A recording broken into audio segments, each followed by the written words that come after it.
Masih ada 3 orang belum. Mustafa, Ajriya, Adriansa. Mana videonya? Bismillahirrahmanirrahim. Assalamualaikum warahmatullahi wabarakatuh. Assalamualaikum warahmatullahi wabarakatuh. Waalaikumsalam warahmatullahi wabarakatuh. Selamat pagi. Salam sejahtera buat anak-anakku semua. Jadi Bapak ini posisinya ada di ngantuk ya? Ya, ngantuk ya Muhammad Dafa ini ya. Oke, kalau dilihat, saya memonitor Anda juga ini saat ini, lagi memonitor Anda saat ini. Kelihatan ini? Halo? Kelihatan atau tidak? Kelihatan, Pak. Kelihatan, Pak. Kelihatan, jelas? Jelas, ya? Pak. Oke, jelas. Saya lebih perjelas lagi. Iya, Pak. Bentar. Kalau begini lebih jelas lagi. Iya, Pak. Iya, Pak. Oke.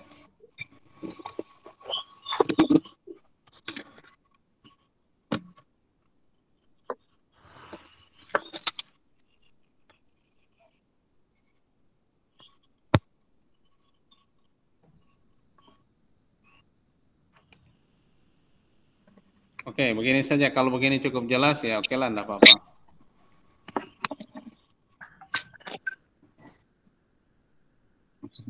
Aktifkan gambarnya, jangan hilang ya. Saya lihat Anda ini. Ya. Saya saja aktif, ini cuma Hajriya. Hajriya yang aktif gambarnya, yang lain kemana?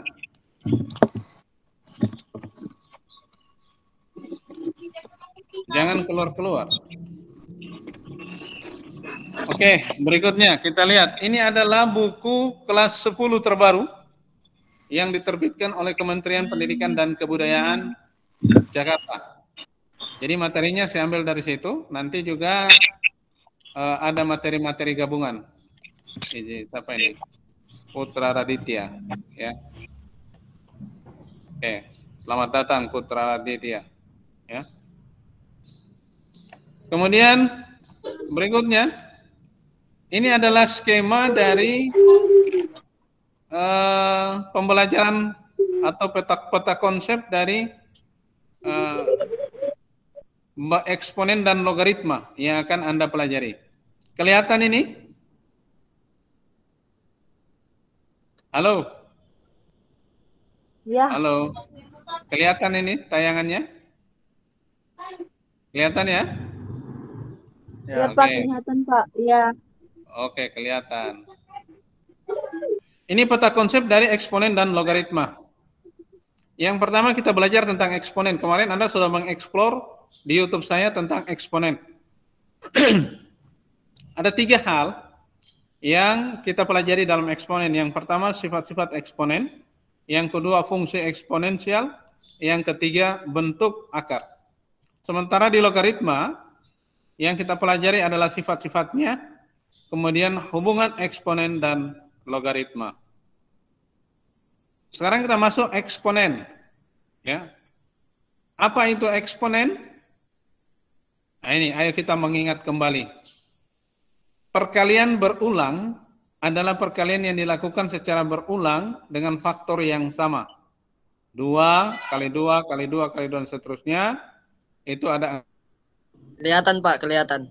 Semuanya atau tidak ini? Kelihatan semua? Hanya. Ya? Iya, Pak. Sudah dilihat? Iya, Sudah? Pak, iya. Oke, Sudah, Pak. Oke. Saya perjelas lagi. Sudah? Sudah, Pak, sudah. Oke, sudah. Ya. Saya lanjut. Ini tadi buku matematikanya. Ini peta konsepnya.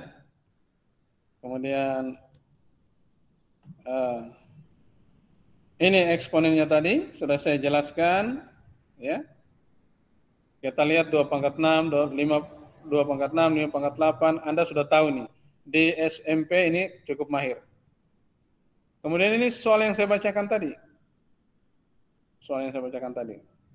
Sekarang kita lihat ini. Lengkapi tabel di bawah ini yang akan memberikan kalian gambaran penularan virus di setiap fase hingga fase ke-8. Ya. Jadi fase pertama ini, fase kedua, ketiga. Ini ada 8 fase di atas. Orang yang tertular pada fase pertama ada 2, pada fase kedua ada 4, pada fase ketiga ada 8. Berarti pada fase keempat, berapa kalau pada fase keempat? 16. Halo? Halo? 16, Pak. Fase keempat berapa ini? Yang fase keempat? 16. 16, Pak. Berapa? 16. 16, ya. Ini 16, ini fase ini 16. Ya, ini 16. Kemudian yang ini? 32. Ya.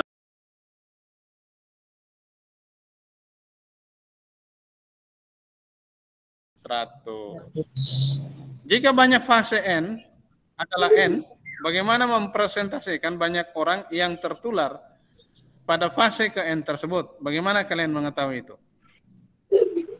Maka jawabannya adalah fase ini titik-titik dan seterusnya sampai N. Maka di bawah sini 2 pangkat N pangkat 2. N pangkat 2. Ya, N pangkat 2. Bagaimana hubungan antara fase penularan dan banyaknya orang yang tertular pada virus di setiap fasenya? Iya. Mama. Jadi yang ini pangkat 2-nya ini. Jadi di sini 4 pangkat 2, ya. 4 pangkat 2. Nah ini yang berikutnya. Bentar. Nah, jadi yang ini 4 pangkat 2, ini 5 pangkat 2. Di sini 6, 7, 8, 9, 10. Lanjut. Kita mau melihat bagaimana jika terdapat 250 orang di wilayah tersebut. Berapa fase penularan yang terjadi hingga 250 orang akan tertular virus tersebut. Jadi ada 250 orang di wilayah itu, bagaimana fase penularan yang terjadi. Nah, ini dicoba dianalisa soal ini, bagaimana menemukan solusinya. Ya. Sekarang kita masuk definisi eksponen. Perhatikan kembali pada eksplorasi 1 tadi, ya. Antara fase penularan dan banyaknya orang yang tertular. Modelnya seperti ini. Ini kalau di matematika ada istilah segitiga Pascal. Begini modelnya. Jadi yang sampai N itu adalah 2 pangkat N. Ya, 2 pangkat N. Nah, ini. Jika A adalah bilangan real, ya.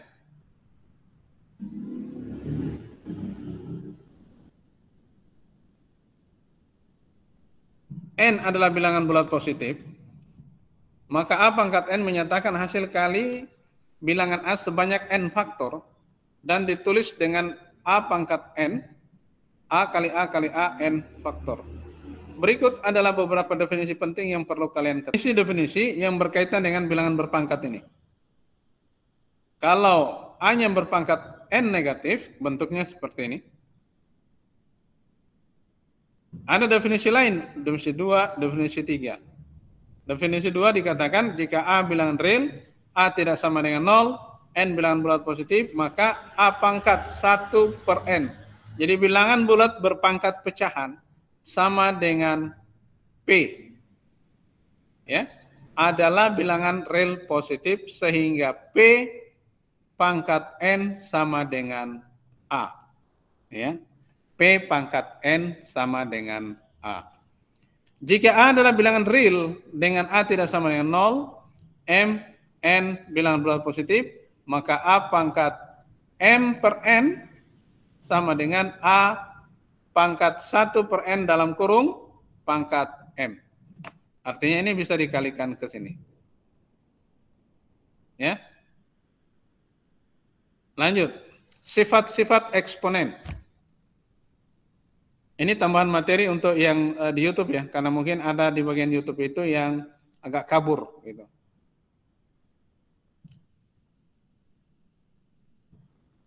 Perhatikan tabel. Ini tabelnya. 2 pangkat 1, 2 pangkat 2 ini, 2 pangkat 3 itu ini, 2 pangkat 4 itu ini, 2 pangkat 5 itu ini, 2 pangkat 6. Ya.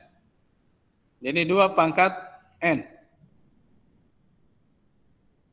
Nah, perhatikan ini. Sekarang coba kalian amati bentuk eksponen di bawah ini. Selesaikan dan diskusikan. Nah ini. 1, 2 pangkat 2 kali 2 pangkat 3. 2 pangkat 5 kali 2 pangkat 2.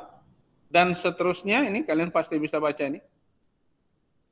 Nah, dari tabel ini tadi, berdasarkan pengamatan di atas, apa yang dapat kalian simpulkan dari sifat-sifat eksponen? Tentu yang pertama adalah ada rumus ini. A pangkat M dikali A pangkat N. Itu 1, 2, 3. Kemudian yang kedua, A pangkat M dibahagi A pangkat N. Ini juga ada 4, 5, 6. Dan ada bentuk lainnya A pangkat M dalam kurung pangkat N. 7, 8, 9. Sama itu. Jadi ada 3 sifat di sini. Adapun sifat-sifat yang lain ya. Jadi berikut sifat-sifat eksponen yang perlu kau ketahui atau Anda ketahui atau kalian ketahui ya. Secara keseluruhan sifat eksponen itu ada 7. Ini dia. Ya. Ada 7 sifat eksponen itu. 3 sudah disebutkan di atas tadi. Ya. Nah, ini perhatikan sifat eksponen. Sifat ini akan digunakan dalam penyelesaian soal-soal eksponen. Apakah nanti bersesuaian dengan sifat 2, atau sifat 5, atau sifat 4, atau mungkin sifat yang ke-7, atau mungkin soal itu akan diselesaikan dengan beberapa sifat, penggabungan beberapa sifat. Sifat 2, 3, digabungkan lagi dengan 5, dan seterusnya, dan seterusnya. Ya, ini contoh. Contoh ini, perhatikan contoh 1 dan 2 berikut. Yang pertama, sederhanakanlah bentuk ini. Ya, perhatikan. Sifat tadi sudah ditulis belum? Sudah ya? Kalau tidak ditulis, supaya cepat di print screen atau di screenshot saja, biar cepat. Nah, ini contohnya nih, perhatikan ini. Ya, ini Auf, kemana gambarnya Auf? Putu juga tidak kelihatan gambarnya. Ini sederhanakanlah bentuk eksponen. Sederhanakanlah bentuk eksponen 2 pangkat 5 kali 2 pangkat 3 per 2 pangkat 2. Bagaimana caranya ini? Ini sifat yang keberapa tadi ini? Ya. Nih. Oh, karena bilangan pokoknya sama, pangkat dijumlahkan. Ya. Berarti 2 pangkat 8 dibagi 2 pangkat 2. Setelah itu yang penyebut ini 2 pangkat 2 naik ke atas menjadi negatif pangkatnya. Berarti 2 pangkat 8 kurang 2. Berubah menjadi 2 pangkat 6. Itu dia. Begitu juga contoh 2. Sama, cuma ini pangkat pecahan dengan huruf digabungkan. Gitu. Ada pertanyaan sampai di sini?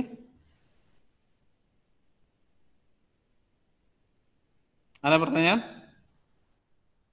Ya. Oke. Kalau tidak ada pertanyaan, silakan coba nanti di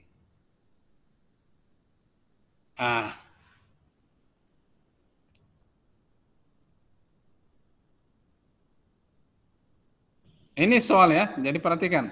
Soal ini 1 sampai 3 soal ini nanti dikerja psikologi ya. Nanti akan muncul di aplikasi psikologi. Ya, soal 1, 2, 3. Yang terpenting ini kalian pahami dulu konsep sesungguhnya dari logaritma, eksponen dan logaritma. Itu yang paling penting. Soal ini akan masuk di psikologi ya. Nanti kalian jawabnya di psikologi, jangan sekarang. Ya. Paham ya? Paham ya? Oke. Kalau ada pertanyaan silakan. Ada pertanyaan? Sementara tidak ada? Oke, kalau tidak ada, saya cukupkan sampai di sini. Untuk saat ini kelihatannya belum ada soal. Tapi saya lihat pekerjaannya kemarin yang terkirim ke saya itu bagus-bagus nilainya. Ya, bagus-bagus. Nah, kenapa saya suruh subscribe, like, and comment video itu, walaupun mungkin video itu tidak sesuai harapan gitu. Saya ingin mengetahui bahwa video itu benar-benar kalian pelajari. Ya. Kalian pelajari dan di situ ada soal. Dan kalian sudah jawab, banyak yang dapat 100 itu. Benar semua banyak ya. Bagus sekali itu, ya. Kemudian di komen kalau ada hal-hal yang kurang jelas, itu maksudnya Pak, penjelasan Bapak di materi ini kurang jelas Pak, misalnya gitu. Diberikan komen. Warnanya agak gelap Pak, gitu. Berikan komen, tidak apa-apa. Ya, gitu. Oke. Saya kira sebelum kita berpisah, saya ingin, karena ini daftar nama kalian belum ada dimasukkan ke saya akan mengabsen manual dulu ya. Yang ada dulu. Yang tidak ada salah sendiri. 10 TKJ B. Bentar. Sebenarnya saya sudah minta di ini.